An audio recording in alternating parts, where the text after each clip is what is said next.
Zayd radiallahu ta'ala anhu has been killed. And then they chopped off his left arm. And these souls are alive and they are in gardens right now, enjoying what Allah subhanahu wa ta'ala has promised.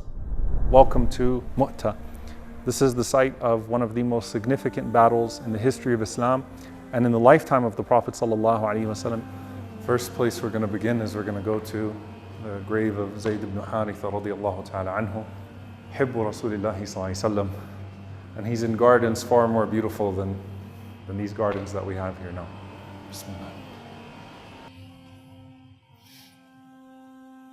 Assalamu alaikum wa rahmatullahi wa barakatuh. And when you come down from Zayd radiallahu ta'ala anhu, you walk over to Maqam Sayyidina Ja'far radiallahu ta'ala anhu.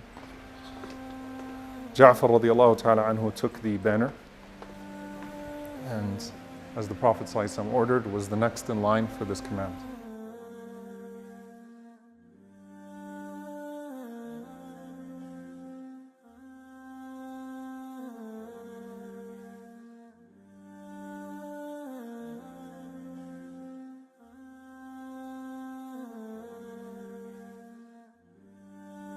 SubhanAllah, we come to Abdullah ibn Rawahah radiallahu ta'ala anhu.